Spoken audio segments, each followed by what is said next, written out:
Fala galera do 8º ano, como vocês estão? Espero que estejam bem. Aqui quem fala é o professor Dasley.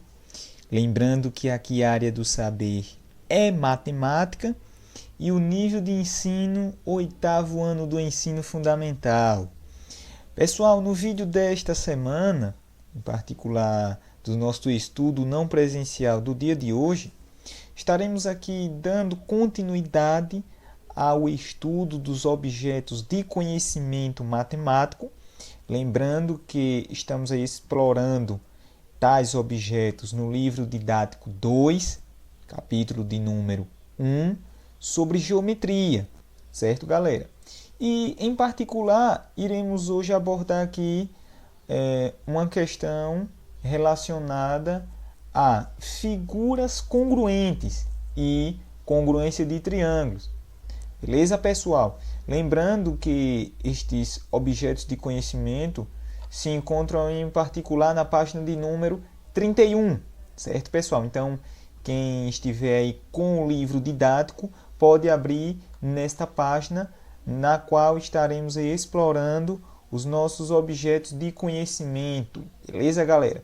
Iremos começar aí pela questão das figuras congruentes, né? O que é que são figuras congruentes? E aí, para exemplificar melhor, eu quero apresentar aqui para vocês no GeoGebra. Lembrando que é um software matemático que já compartilhei com vocês.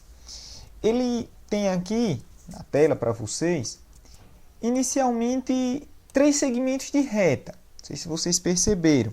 Temos aí o segmento AB, temos o segmento CD e temos o segmento IJ. Beleza, galera? Se nós olharmos aí direitinho, aparentemente eles possuem o mesmo tamanho. Certo, galera? Aparentemente eles possuem o mesmo tamanho. Lembrando que são segmentos diferentes. Um segmento é o AB, outro o CD e, por fim, outro o IJ. São 3 segmentos distintos. Porém, no olhômetro, parecem ter a mesma medida. Quando nós usamos aqui um recurso, o recurso que vocês podem usar é a régua, mas aqui no software eu posso usar um recurso que eu consigo quantificar a medida desses segmentos. Veja que o segmento AB, ele apareceu aí 3. Certo, pessoal? Segmento CD, apareceu 3 também.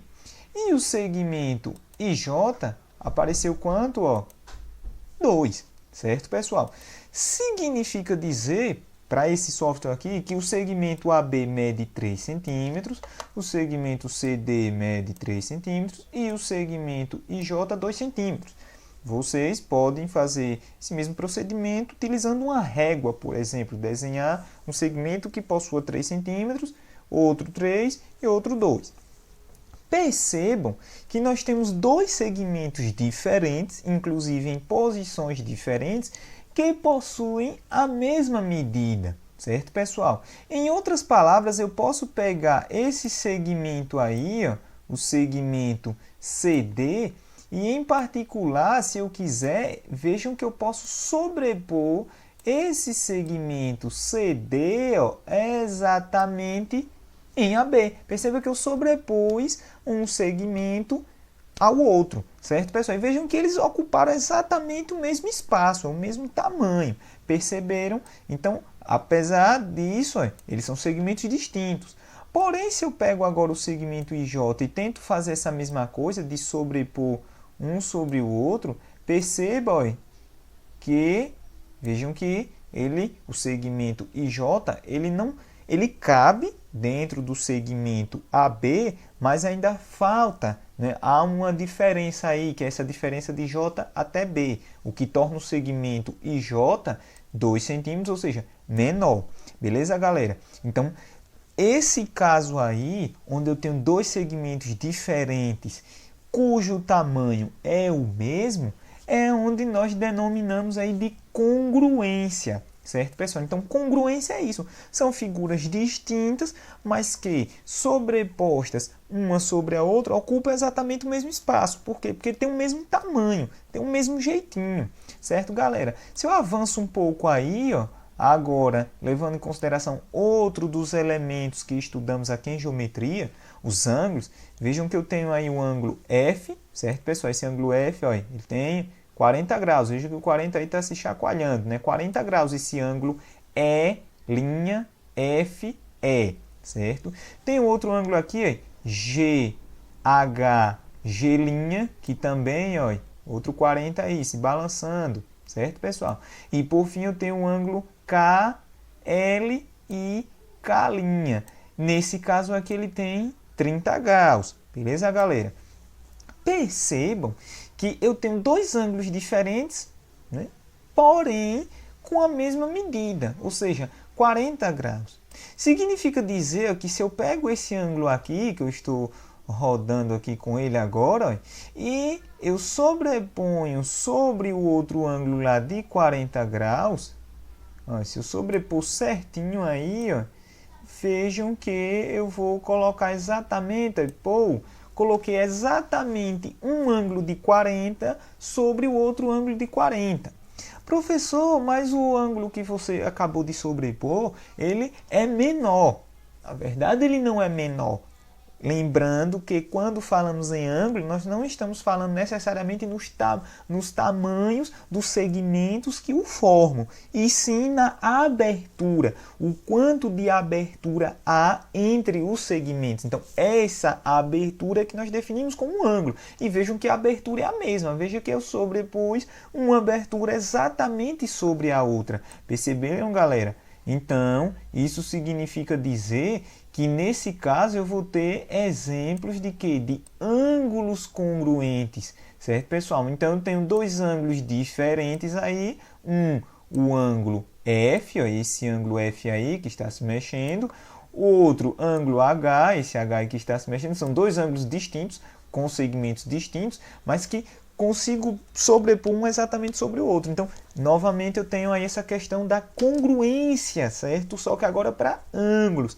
Vejam que no caso desse último ângulo lá de 30 graus, se eu tentar sobrepor ele, ó, sobre o de 40, percebam que, ó, tentar sobrepor, ó, veja que mesmo que eu iguale aqui, ó, o ponto K ao ponto E, vejam que ainda vai ficar um espaçozinho. Perceberam? Justamente por quê? Porque o ângulo L ele tem menos graus do que o ângulo F e do que o ângulo H. Beleza, galera? Então, nesse caso, esse ângulo L ele não é congruente. Então, congruência é isso. São figuras diferentes, mas que eu tenho como sobrepor uma sobre a outra. Por quê? Porque eles têm o mesmo tamanho.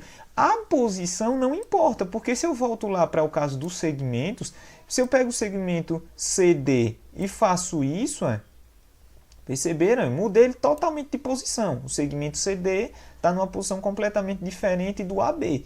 Nem por isso eles deixaram de ser congruentes. Porque se eu manipulo o segmento CD, né, faço manipulações, rotações, translações, eu consigo sobrepor exatamente um sobre o outro. Mas para eles serem congruentes, eles não precisam estar necessariamente na mesma posição. Beleza, galera? A mesma coisa vale aqui para os ângulos.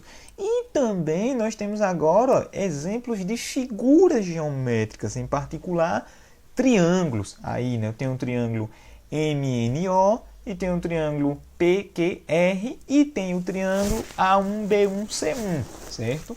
Então, percebam que o triângulo MNO e o triângulo PQR, vejam que eles têm exatamente os mesmos tamanhos. Beleza, galera? Se eu quantifico aí de M até N, encontro 2,83 centímetros. Se eu quantifico de N até O, encontro 4 centímetros. E se eu quantifico aí de M até O, encontro 6,32 centímetros. Se eu fizer o mesmo procedimento lá para P e Q, 2,83. Opa, professor, justamente os 2,83 de MN. Se eu faço aí agora em Q e R, 4, perceberam? E de R a P, 6,32. Então vejam que esses triângulos, os seus lados, possuem exatamente a mesma medida. São triângulos distintos que possuem a mesma medida. Então, se eu seguir a lógica lá de que congruência eu consigo sobrepor, e eu tento fazer isso aqui, eu pego o triângulo PQR e eu vejo, olha, pá, consigo sobrepor exatamente no outro triângulo, no MNO. Perceberam? Então, justamente por quê? Por conta das medidas dos lados serem iguais. Beleza, galera? Já no último triângulo lá, certo? O A1, B1, C1, vejam que alguns lados podem até ter a mesma medida, tipo A1, B1. Beleza, tem 2,83. De A1 para C1, veja que a coisa agora mudou.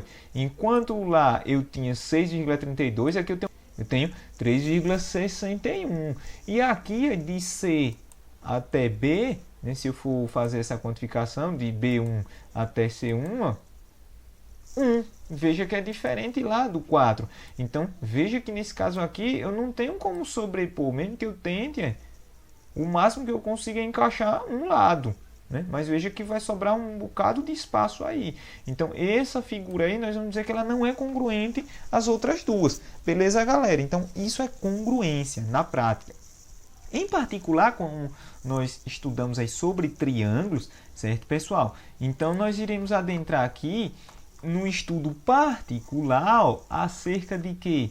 Da congruência de triângulos. Lembram lá do Gustavo, né? O Gustavo e as suas aulas de matemática, lá do início dos nossos estudos não presenciais.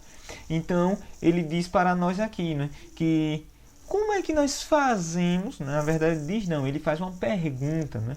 Para saber se dois triângulos são congruentes, eu vou ter que verificar todas as vezes, né, a congruência dos 6 elementos, ou seja, eu vou ter que olhar os 3 ângulos e os 3 lados.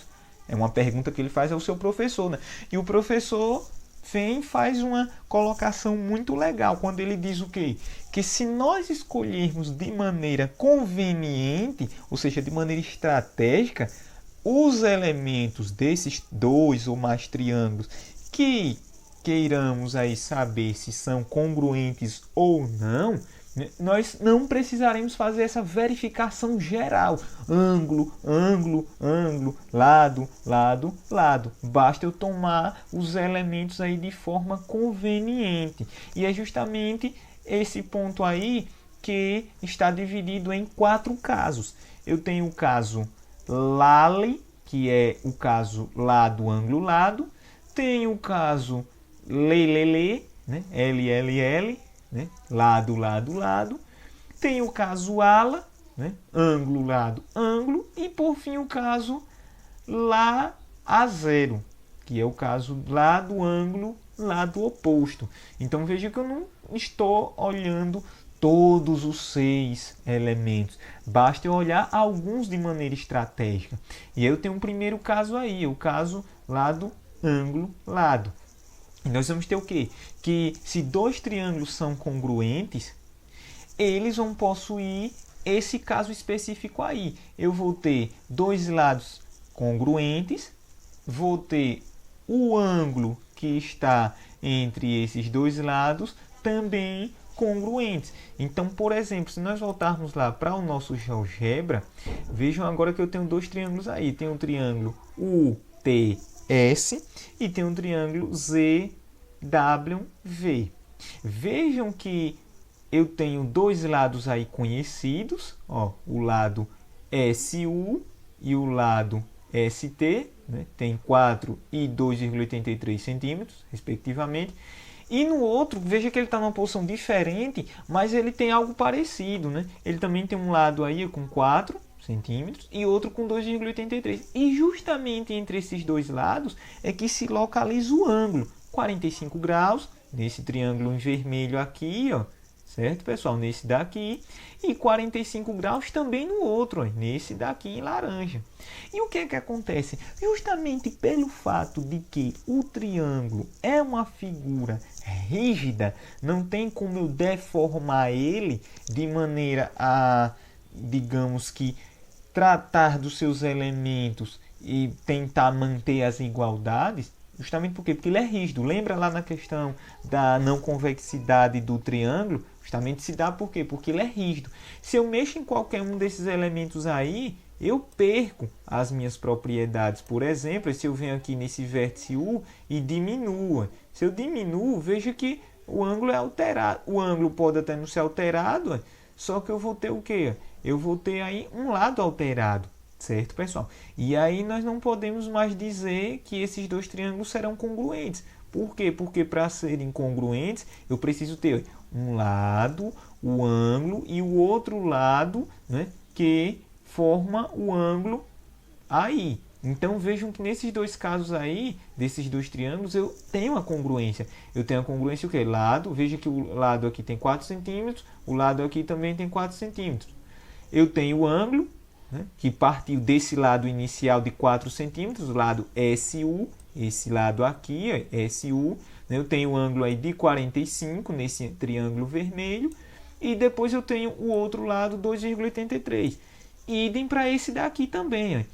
4 centímetros, o lado ZW, ângulo 45 graus e o outro lado 2,83. Então, o que é que acontece? Automaticamente, pelo fato do triângulo ser uma figura rígida, se esse lado ST tiver uma certa medida e esses outros dois elementos aí, lados e o elemento ângulo, forem iguais nos dois triângulos, significa dizer que o outro lado ele também terá a mesma medida para os dois triângulos. E a prova, tá aí? Se eu meço aí o lado UT, 2,83 também. Opa, inclusive é um triângulo isósceles, né? E se eu for fazer essa mesma medida aqui, ó, quanto eu vou encontrar? Opa, 2,83 também. Perceberam?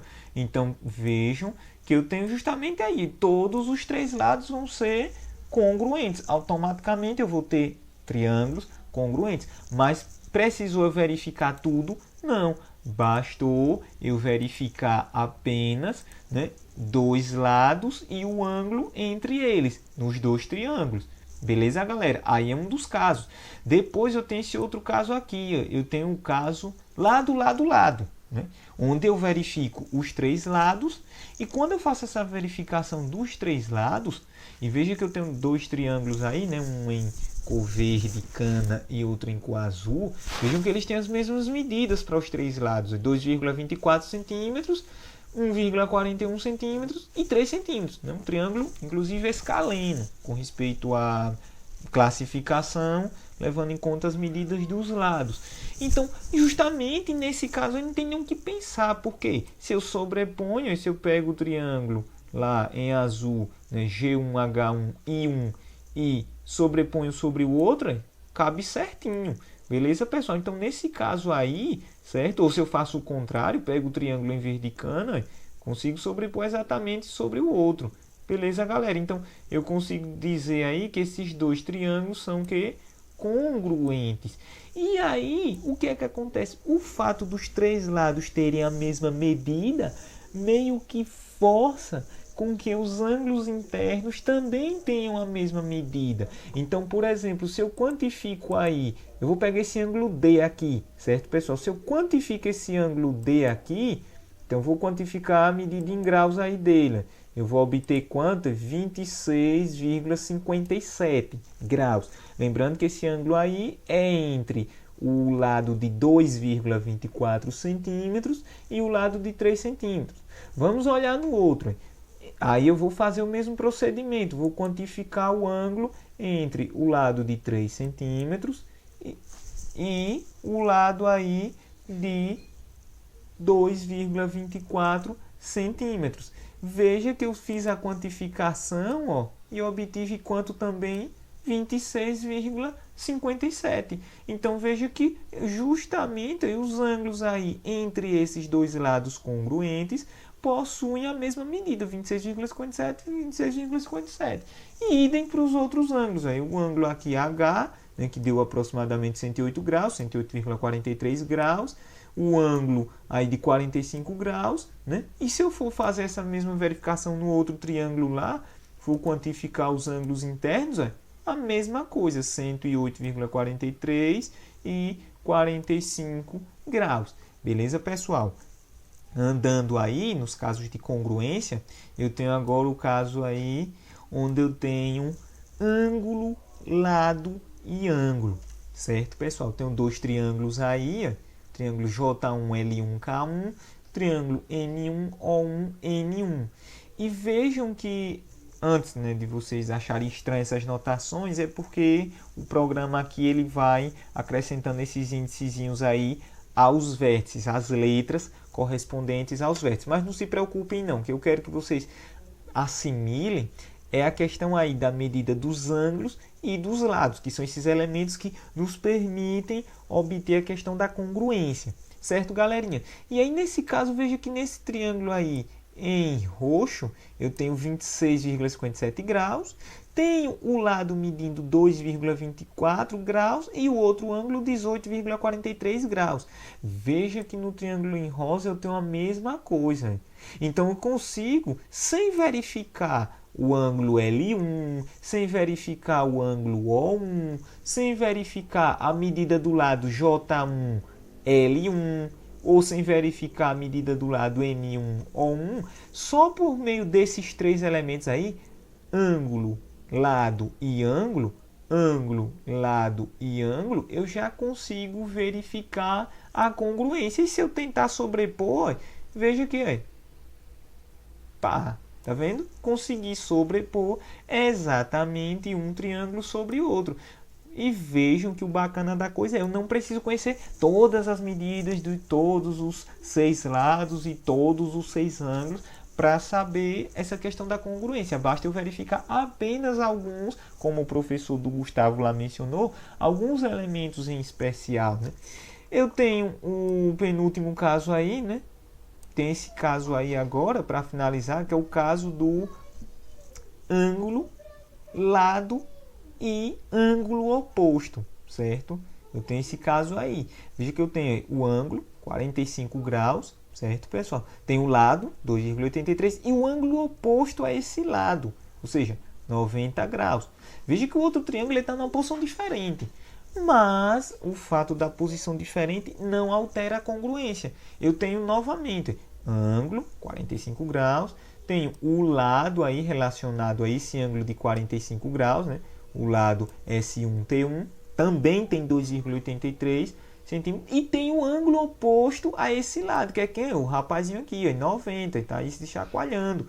Então vejam que só fazendo essa verificação de ângulo, lado e ângulo oposto, eu já consigo aí, né, esse é o quarto caso de congruência, eu já consigo aí fazer essa dedução e mais do que a dedução, consigo concluir que de fato esses triângulos são aí congruentes, ou seja, se eu quiser, eu consigo sobrepor um ao outro. Agora, isso enquanto eles tiverem esses elementos estrategicamente escolhidos congruentes. E aí eu tenho que lembrar o que é congruência lá no início. Beleza, galera? Então, com isso nós conseguimos aí pegar o primeiro caso de congruência, o segundo caso, o terceiro caso, lembrando que se encontra aí na página 33 do livro de vocês, e o quarto caso de congruência. Professor, e para que serve isso? Né? Se vocês andarem aí nos estudos no livro de vocês, né, avançar aí, por exemplo, lá para a página de número 37, vocês vão ver uma aplicação dessa questão dos casos de congruência na questão lá do triângulo isósceles. Né? Será que por que num triângulo isósceles os ângulos da base dele têm a mesma medida? Né? Uma boa pergunta a se fazer. Será que é porque o professor de matemática estou dizendo? Será que é porque o professor aí do Gustavo está dizendo? Né? Ele diz aí. Né? E lembrando, né, que o triângulo isósceles é aquele que tem dois lados tendo a mesma medida e esse que nós chamamos de base, tem uma medida diferente. E aí, pessoal? Justamente esses casos de congruência, vocês vão poder ler aí mais detalhadamente, fazem chegarmos aí nas demonstrações de situações como essa daí, certo, pessoal? E se nós avançarmos mais um pouco aí no estudo dos triângulos, né? E assim nós encerramos a questão do estudo dos triângulos, uma aplicação lá também dos elementos secundários fala sobre a questão de mediatriz, né? De um segmento de reta.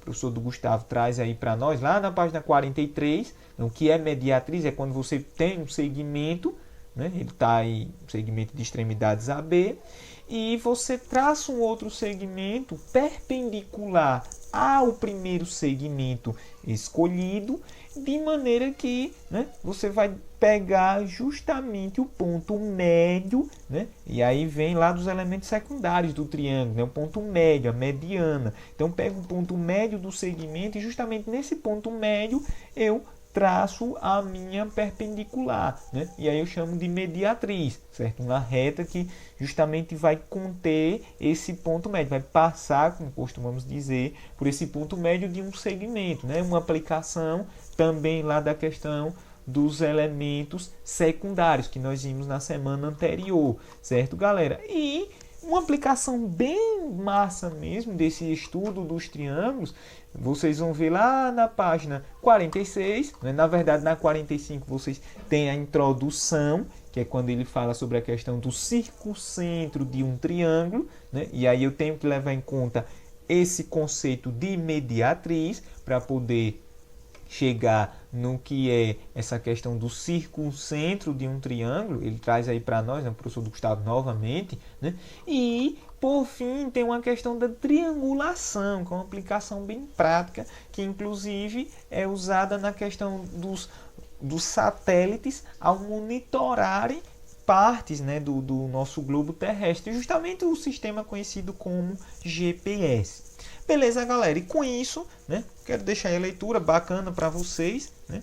E assim eu quero encerrar o nosso estudo sobre os triângulos, certo, galerinha? E vem novidade por aí, beleza? Então, quaisquer dúvidas, lembrando que podem entrar aí em contato conosco pelos meios de comunicação, né? Seja plataforma ou outros meios.